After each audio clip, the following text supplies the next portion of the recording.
Hello, everyone. I'm Alisa Gumbs, the Vice President and Deputy Chief Content Officer at Black Enterprise.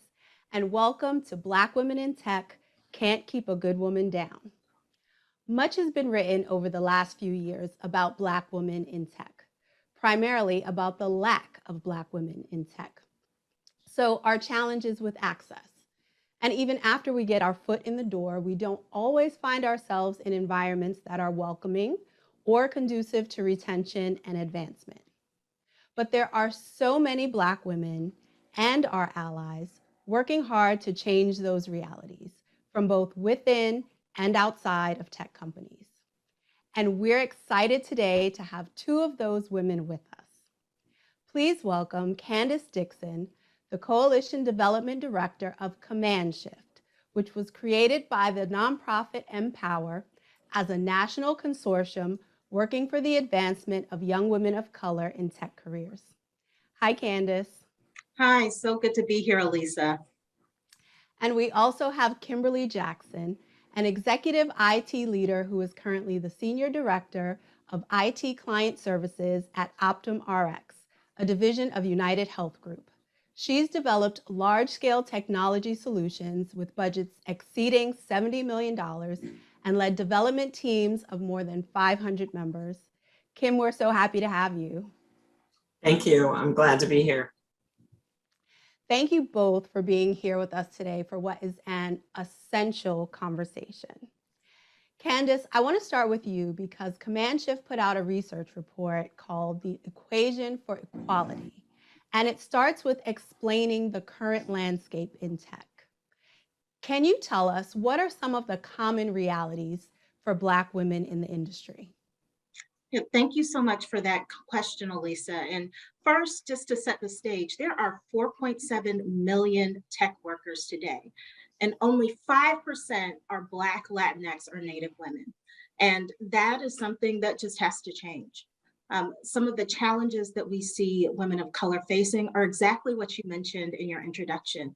A lot of women of color lack access. A lot of women of color lack the support and the mentorship and even the sponsorship that allow them to not only enter tech, but also progress up and through tech. And more than that, we see every day that there are several women of color that continue to leave tech, and that's because they don't feel supported. In fact, by the time women of color turn 35, we see about a 40% drop-off rate of women in tech. And so there's something that needs to be changed. There's shifts that need to be made. And that's the focus of Command Shift.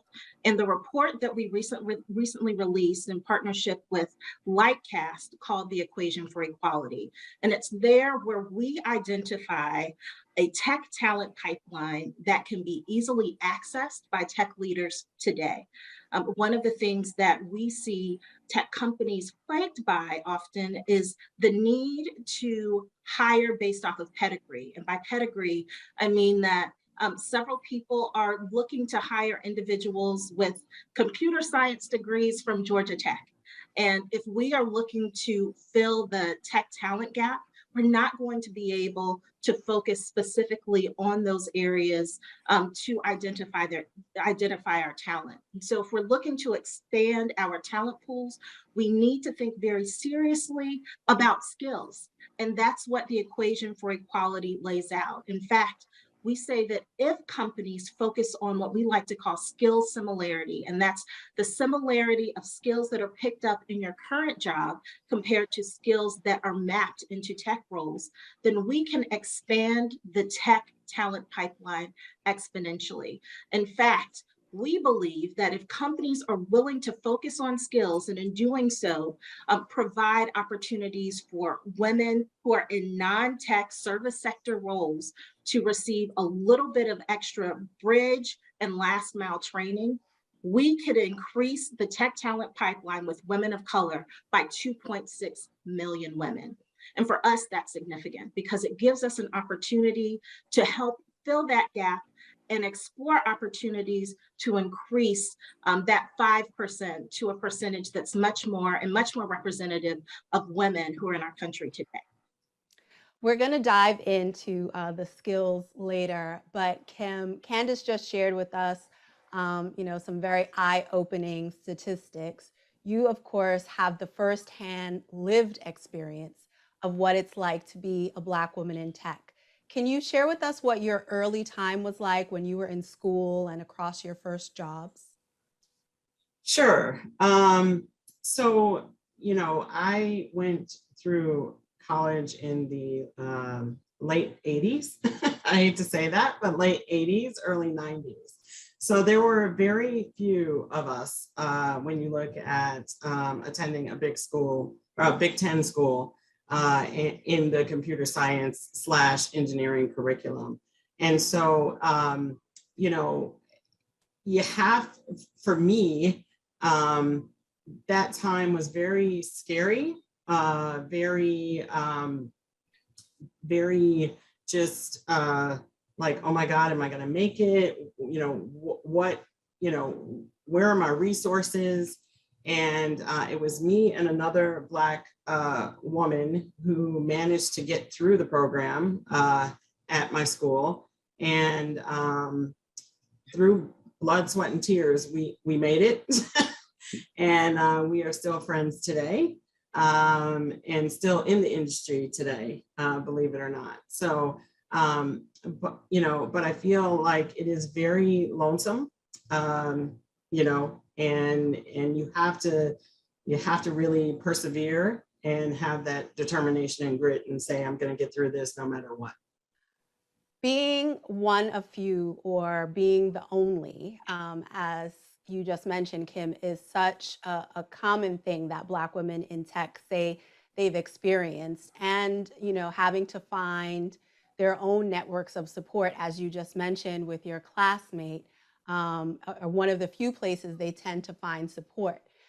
As they advance in their career, they become even more uncommon. So, as you were climbing up the corporate ladder, what were your experiences like then? Yeah, so for me, it was really about finding those people that will help what your career goals are, right? So it was, I knew that I really wanted to become a manager or a director or, whatever, I wanted that next big assignment. And it was about finding people that supported that vision for me and, knew my work. I had some really, really good managers, female managers, male managers, that knew that I was a hard worker, knew that, I understood and would be able to get the job done.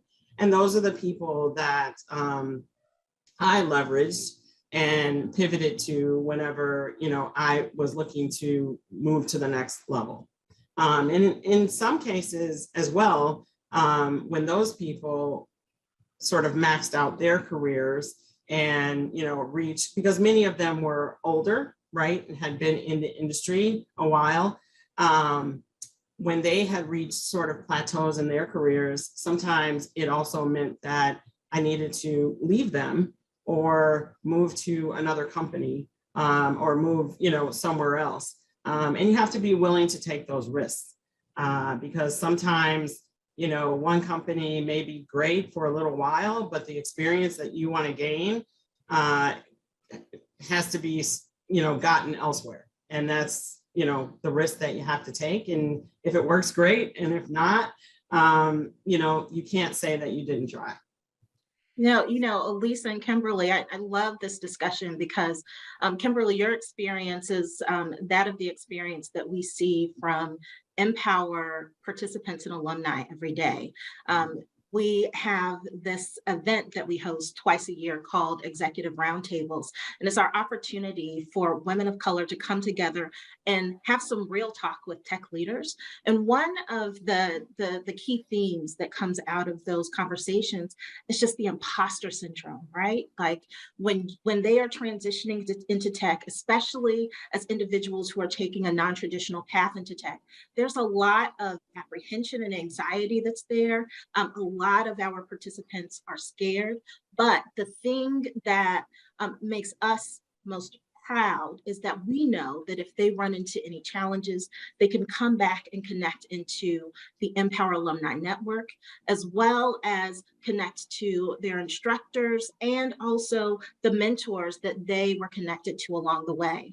And so that's why it's important to us, number one, to highlight mentorship so that as you're transitioning into tech, you have a better understanding of how to navigate corporate cultures, but also you hit the nail on the head, Kimberly, when you're talking about these managers who understood your work ethic and understood the path that you wanted to take, because sponsorship is the key thing that we like talking about as well. And I can think very specifically about a couple of people who have gone through NPower's program who were at a company that treated them really well, that allowed them to grow, but they reached a plateau and knew that they needed to leave. And it was through their mentors and sponsors that they found a way to not only transition into better jobs, but then there's one individual that I'm thinking about in particular, and she went to another job, got the training that she needed, came back to NPower, got trained and upskilled in cybersecurity, and went back to her first job because she really liked it there. And so those are the types of transitions and connections that we like to see, because it shows not just the life cycle, but how people can continue to pay it forward in providing support to women, and especially women of color who are interested in this field. And so with that, mentorship, sponsorship, extremely important. And you are, a living, walking, breathing example of the impact of those things, Kimberly. And we see it every day at NPower as we're looking to support more people of color, especially women who are transitioning into tech careers. So we've talked a little bit about the big picture. We've heard some firsthand experiences. Let's zero in on some of the specific factors. Kimberly mentioned how difficult the education environment was. Candice, you mentioned imposter syndrome. What do each of you think are the barriers that are keeping Black women out of the tech space in numbers that would really be representative? Kim? Sure. Honestly, I think it starts with our education system and, the school systems where these kids come from in terms of, getting foundational skills in science and, being encouraged to go down the challenging math route. And so many of our kids are discouraged early on with regards to, hey, you need to take this difficult algebra in 7th grade and be ready to handle calculus by the time you are Calc 1 and possibly Calc 2 by the time you're a senior in high school. Our school systems aren't built to support that level of rigor when it comes to mathematics and science. And, when you look at where many of our kids come from and the school systems they grow up in, they're not encouraged to go down the tech path. And by the time they are aware that even tech is an option for them, it's kind of too late. It's too late in the game, and they're seniors in high school, and to catch up at that point, when you may have to, when you're being told, I know I grew up, it was, you need to pick a career that you're gonna be able to take care of yourself in, right? And so if you're way down that path and you're hearing that I've got to take 4 semesters of math, and I've got to start at, some level that's a high school level, you're like, hey, I'm going to take something else, I'm going to take another career. And so for me, my journey started in 7th grade, and I really embraced technology from the time I was 12 years old. I knew that I was going to be in computer science. And so it was a 10-year journey, from the time that I knew where I wanted to go to the time I got that degree from Michigan. I was like, it was 10 years. And it took 10 years of planning, researching, understanding, what is the path that I need to go down, and making sure that I had I could check those prerequisites off, but many of our kids don't have that support. You know, I had a real strong support system, you know, helping me down my path. No, and it's so interesting, Kimberly, because you know, it is those support systems that are important. And I like to think that NPower is one of those, right?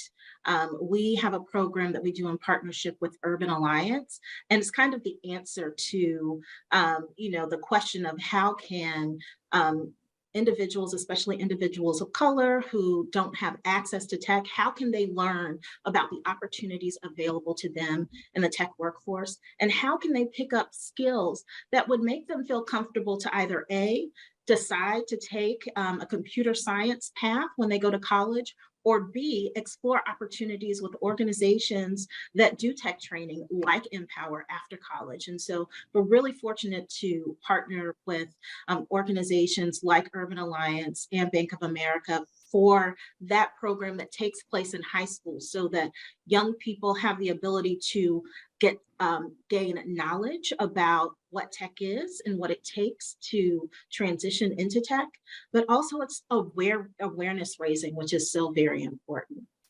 And then one other thing that I'd like to share, you know, Lisa, you asked, what are some of the common barriers that we see for women of color who are looking to transition into tech? And one of the things that we see, especially when we look at the trainees that are going through NPower's program, is that as women who often take on the head of household responsibilities, they are often burdened with a lot more responsibilities than other people.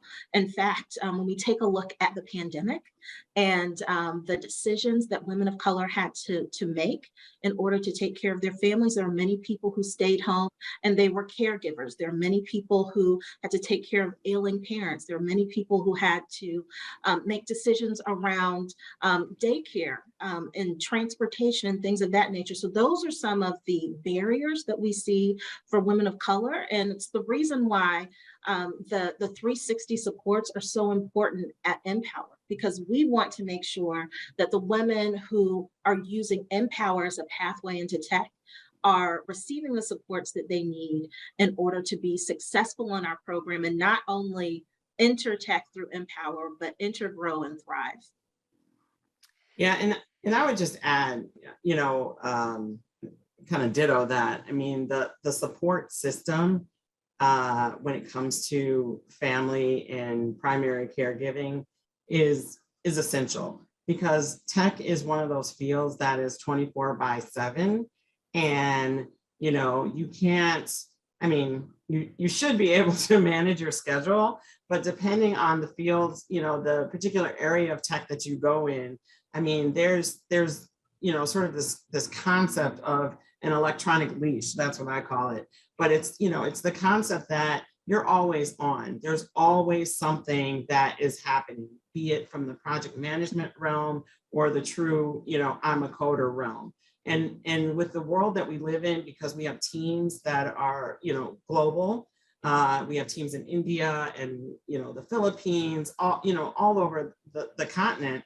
I mean, there's always something happen. There's never any downtime, and you have to have the ability to, you know, be flexible and understand that schedule. And you may have to work, you know, 11 o'clock at night till 7, and then have to go drop the kids off, and then, you know, rinse and repeat, right? And like, the kids don't stop.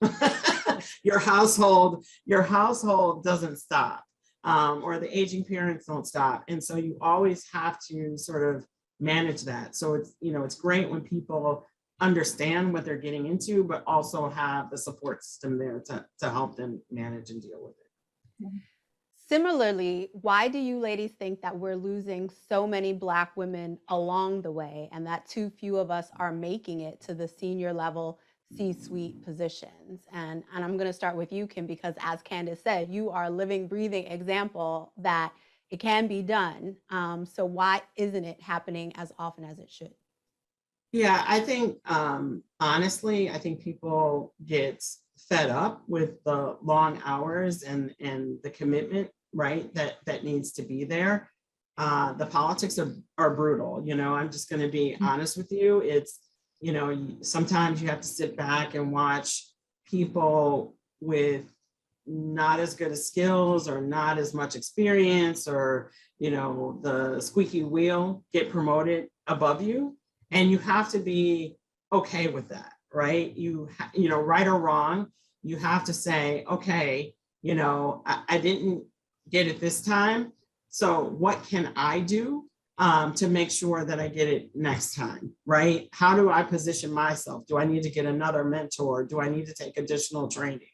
I think people just get, in general, fed up, and then they sort of either exit the company they're in, where they can't, where they would have been in this, CC in the next go round, and they move to somewhere else. And when you look at salary, right?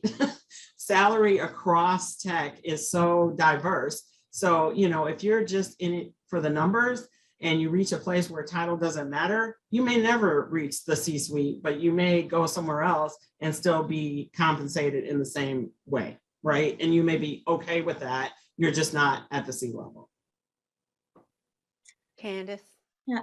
So, I think from our perspective, as we look at retention in tech, it goes back to the reason why we're doing this work through Command Shift. And it's that there need to be some seismic shifts that are made within the tech industry. There are some systemic issues related to hiring, advancement, and promotion that have got to be undone. And so, when we think about those issues, when we think about individuals knowing about promotion opportunities, did they know? And there are often times where they don't. There are instances where individuals are not aware of opportunities to participate in a program that can help elevate them in their career, where they don't have the right sponsor to help them navigate and be in the right room to vouch for them for that promotion. So I think that after a while, as women of color are dealing with that, and in addition to that, are dealing with just consistent examples of microaggressions within the workplace. It's something that makes them say, you know what, this may not be the best place for me. And it has a significant impact on retention.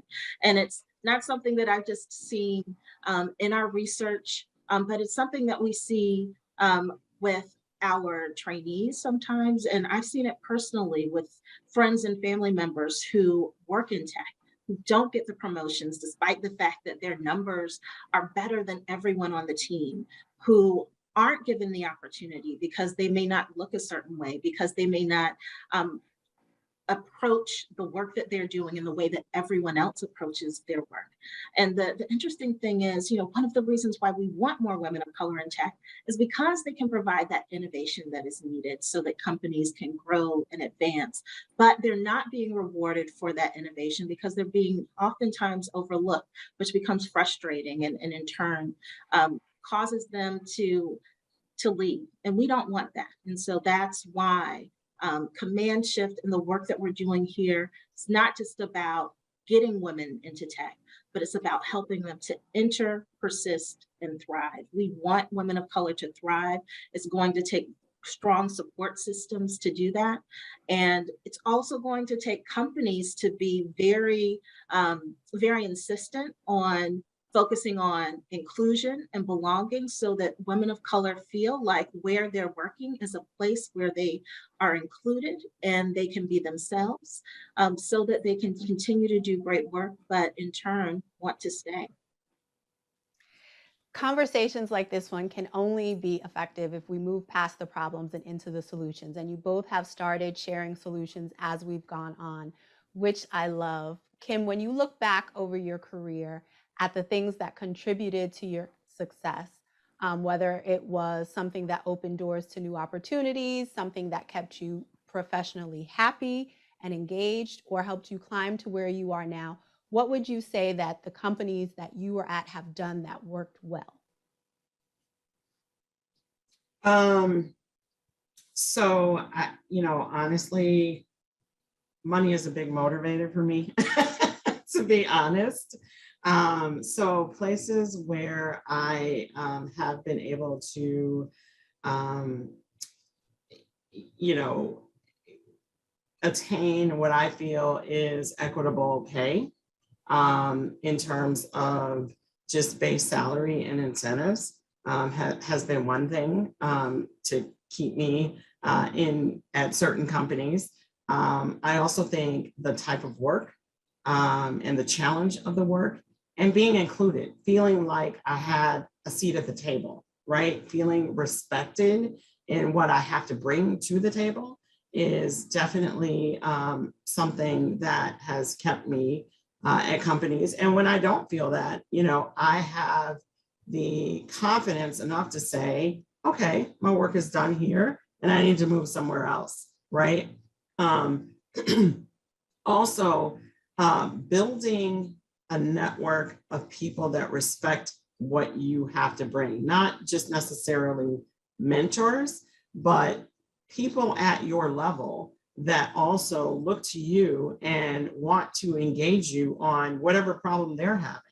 So, you know, some of it is just personality, interpersonal skills, and how you can relate to others and drawing other people in, being curious, always wanting to learn more. And once you establish that network, it's hard to leave, you know, honestly, it's hard to leave. And so finding companies where you feel like people are family and you can show up as yourself every day is key. And once you find that, you know, you will stay and you will put up with, oh, you know, 3 people or 4 people got promoted ahead of you. And, you know, you'll know that your time is coming, right? You'll have that feeling and know that your time is coming. And that's what's been successful to me is that I've found people along the way that will help me. And some of them will say, hey, Kim, you know what? You're done here. Your goals and what you're trying to achieve, you need to go somewhere else. And I've got your back. You know, if you need references, if you need any help along the way, you know, I'm here to help you get to where you want to be, but that may not be here in this company, you know? Yeah. Candice, the Equation for Equality report gives a number of recommendations for ways that we can close the tech talent gap. What kinds of shifts do we need to see in companies in terms of what they're investing in, what their policies are, or what kind of culture they're cultivating in order for us to see some real progress? Yeah, so you're right. The Equation for Equality does recommend a number of shifts for companies to make in order to actualize this tech talent pipeline of 2.6 million women of color in technology. And some of those shifts include a shift in measurement. So how are you able to rethink your DEI baselines so that you can set realistic recruitment and hiring goals that are inclusive. Also, how are you shifting investment? And in shifting investment, it's how are you investing in the individuals who are working for your company? Are you providing them with opportunities to upskill and grow? And even beyond that, are you thinking differently about the money that you're investing to bring on new talent? Are you investing in tech talent providers who can help you diversify your hiring pool a little bit more? Also, how are you shifting hiring, promotion, and advancement? And that's especially important if we're looking to create environments within tech that aren't environments where we're hiring everyone that looks the same. You know, we want to make sure that there are diverse fields of thought, but also diverse individuals who are able to come into tech companies, share their experiences and insights to help support innovation and growth within those companies. And then finally, there's the shift in culture, policy, and advocacy. And ultimately, that boils down to how are companies looking at their policies so that they can make sure that women of color are overcoming the barriers that they have traditionally faced within tech. We believe that if companies are able to make those specific shifts, that we can see movement within the number of women of color in tech, We can actualize this equation for equality in its tech talent pipeline, and we can move towards accomplishing the Command Shift Coalition goal, which is to increase women of color in technology from 5% to 10% within the next 10 years. This has been such an important conversation. Thank you, Candice and Kim, for sharing so much of your wisdom and your journeys with us today, and for the work you're both doing to make tech a better place for women of color. And thank you all out there for joining us. Keep watching for more great content from Black Enterprise's Women of Power Tech Summit.